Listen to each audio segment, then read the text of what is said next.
नमस्कार, times of Swaraj में आप सबों का स्वागत है। मैं हूं संतोष सिंह और आज हम टाइम्स ऑफ स्वराज में चर्चा कर रहे हैं अंडा के फंडा के बारे में।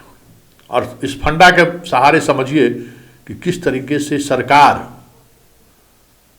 आदमी को चोर बनने के लिए मजबूर करता है, किस तरीके से सरकार गलत काम करने के लिए मजबूर करता है। अगर आप गलत नहीं कीजिएगा, चोरी नहीं कीजिएगा, तो फिर आप सरकार के काम काज को कर ही नहीं सकते। जी हाँ, ठंडा में स्कूल में बच्चों को मध्याह्न भोजन के साथ अंडा देना है। पिछले बार अंडा का कीमत 5 रुपया था, इस बार 6 रुपया कीमत तय हुआ है। और अंडा ऐसा है जो शेयर बाजार की तरह जो है ना, रोज खुलता है और तय होता है कीमत। जैसे आज की कीमत 6 रुपया 7 पैसा है पटना में, 6 रुपया 7 पैसा है मुजफ्फरपुर में। वो इंडेक्स है सोना के भाव की तरह।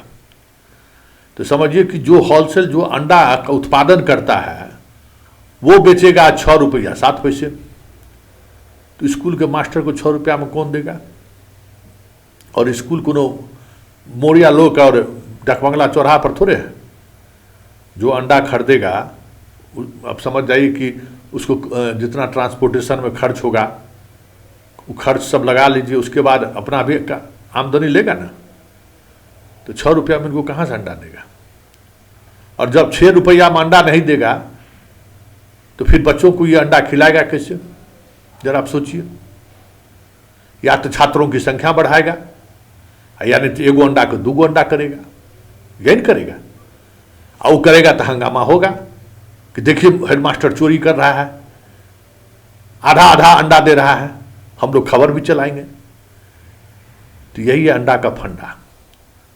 और आज हम जानकारी ले रहे थे तो पता चला अगस्त के बाद जो है मध्याह्न भोजन का पैसा अभी तक सरकार नहीं दिया है। तो हेडमास्टर साहब कहाँ से चलाएंगे? अपना जमीन जत्था बेच के आपको, आपके बच्चे को, आपकी योजना को सफल बनाने के लिए वो अपना परिवार के, पत्नी के जेवर गिरवी रख दे? क्या करे? 4 महीना से पैसा नहीं दिए हैं, तो कैसे चला रहा होगा? ये जरा सोचिए ना। अब आप सोचिए कि एक हेडमास्टर से आप क्या उम्मीद करते हैं, क्या क्या वो कर सकता है। और जब यही बेचारा एक वो मधुबनी वाला हेडमास्टर को फोन किए, वो टोला सेवक को, हेडमास्टर नहीं था, हेडमास्टर चले गए थे सब्जी लाने के लिए। अब लीजिए, अब उसको सस्पेंड करने के लिए स्पष्टीकरण पूछे, अब सस्पेंड हो गए। अब जरा आप बताइए कि हेडमास्टर साहब का काम सब्जी लाना है? और हेडमास्टर साहब को क्रेडिट अगर नहीं रहेगा तो कैसे खाना बनेगा? रोज सब्जी रोज खरीदना ही है, दाल और चावलें ना आप देते हैं, बाकी सब चीज तो बाकी सब चीज खरीदना ही है। जो प्रोसेस किए हुए हैं उस प्रोसेस में जो दुकानदार है सब सामान वो एक ही आदमी से लेते हैं, सब्जी वो वही देता है, जबकि ये तो हो ही नहीं सकता है। सब्जी वाला कौन जीएसटी वाला सब्जी बेचने वाला है? आप बताइए, कौन जीएसटी वाला सब्जी बेचने वाला है? आपको क्या क्या नियम बना के रखे हुए हैं कि दुकान से कैसे लेना है, किस तरीके से लेना है, सब चीज आप नियम बना के रखे हुए हैं ना। यही है सरकार का तंत्र जो लोगों को भ्रष्ट करता है। यही सरकार, और आए हैं तो नियम कानून बढ़ते हैं। डीएम साहब चल जाएंगे खाने के लिए मध्याह्न भोजन, ऐसे एसीएस जाएंगे तो मध्याह्न भोजन टेस्ट करने लगे। अरे भाई, क्या नौटंकी है? किसको दिखाना चाहते हैं? आप कभी सोचे कि हम मंथली एडवांस पैसा दीजिएगा ना, कि हेडमास्टर साहब कहाँ से लगाएगा अपना पैसा? अरे 6 रुपया में अंडा अगर दिए हैं आप, 10 रुपया से कम अंडा मिलेगा नहीं ठंडा के समय में। और अंडा दिया तो 100 गो अंडा दिया तो कितना घर में नुकसान, कितना पैसा का नुकसान उसको उठाना पड़ गया बताइए। तो 100, उसके पास अगर 100 गो स्टूडेंट को अंडा रोज दे रहे हैं तो क्या करेगा वो आदमी? जब भी आपको अंडा एक दिन देना है, दे रहे हैं, तो क्या करेगा आदमी? 100 के बदला में 200 लिखेगा। तो चोरी करने के लिए आप सिखा रहे हैं ना। इन शिक्षकों को चोरी करने के लिए कौन सिखा रहा है, या चोरी करने के लिए कौन मजबूर कर रहा है? ये जो लोक लुभावन योजना के सहारे जो राजनीति हो रही है, तो उस राजनीति का शिकार हेडमास्टर साहब को क्यों बना रहे हैं, टीचर को क्यों बना रहे हैं? भाई, एक घर में महिलाएं खाना बनाती है तो हर कोई उसमें शामिल रहते हैं। 4 गो 5 गो परिवार जहाँ 100 गो 150 स्टूडेंट रह रहा है, जहाँ 500 स्टूडेंट रह रहा है, उसको खाना बनाने में किस तरीके का पापड़ बेलना पड़ता होगा।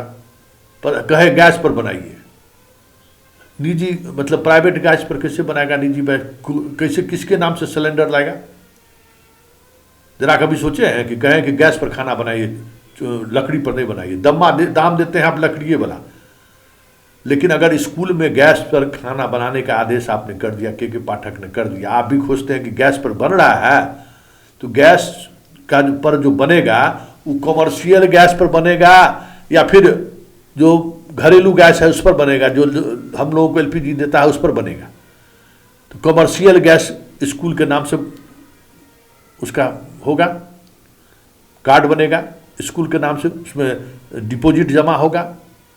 तो ये सब व्यवस्था सरकार कर रही है किसी स्कूल में? नहीं कर रही है।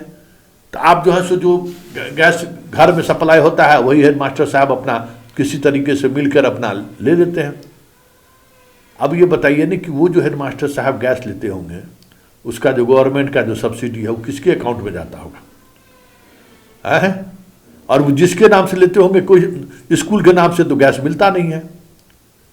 तो किसी व्यक्ति अपना ही हो या किसी गांव वाला को किसी के नाम से कार्ड बनवाए होंगे, उनसे लेते होंगे। लेकिन आज 10-20 रुपया एक्स्ट्रा लेके जो है सो पहुंचा भी देता है एजेंसी वाला। पहले वाला स्थिति तो नहीं है अब।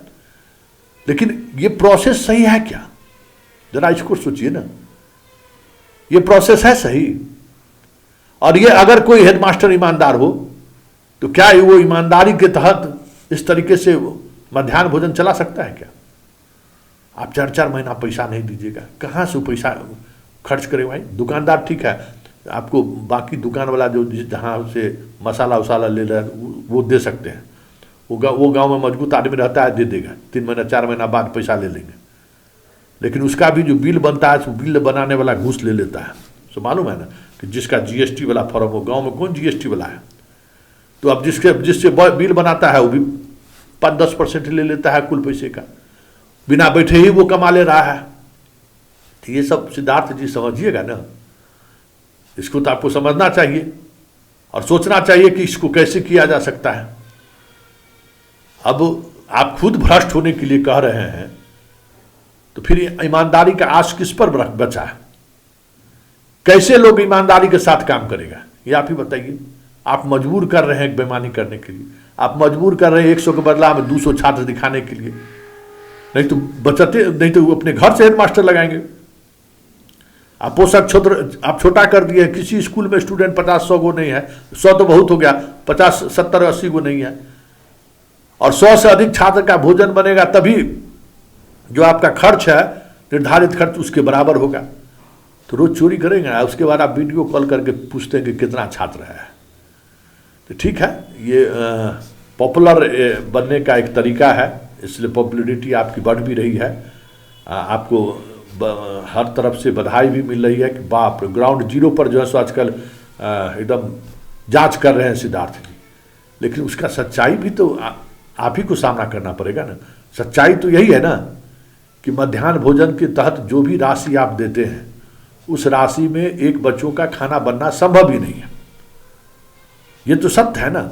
जिस तरीके की खाना का आप मीनू बना कर रखे हुए हैं, एकदम बाप, मीनू देख के तो लोग एकदम लगेगा कि क्या बात है, एकदम क्या क्या मीनू में रखे हुए हैं, एकदम कढ़ी से लेके, बड़ी से लेके, एकदम फ्राई राइस से लेके क्या क्या नहीं है। कभी सोचें कि इस तरीके का भोजन अगर दिया जाए वाकई में, उसके लिए कितनी राशि का खर्च होगा। तो ये सारी बातें हैं जो कहीं न कहीं दर्शाता है कि आप खुद शिक्षक को भ्रष्ट बना रहे हैं। और शिक्षक खुद अगर भ्रष्ट हो जाएगा, इसी मुहिम में लगा रहेगा कि कैसे 2 पैसा बच जाए, दिन भर इसी खेला में लगा रहेगा, तो उस बच्चा को क्या संस्कार देगा? भ्रष्टाचार का तो नींवे स्कूल से शुरू हो गया। कम से कम पहले भ्रष्टाचार का हवा स्कूल तक नहीं पहुंचता था। अब तो स्कूल जहां से आपके राष्ट्र निर्माण का कह सकते हैं कि बीजारोपण होता है, वहीं से भ्रष्ट चीजें शुरू हो जाती हैं। तो फिर आप अच्छे ईमानदार सद्बुद्धि वाला जनरेशन कहाँ से लाइएगा?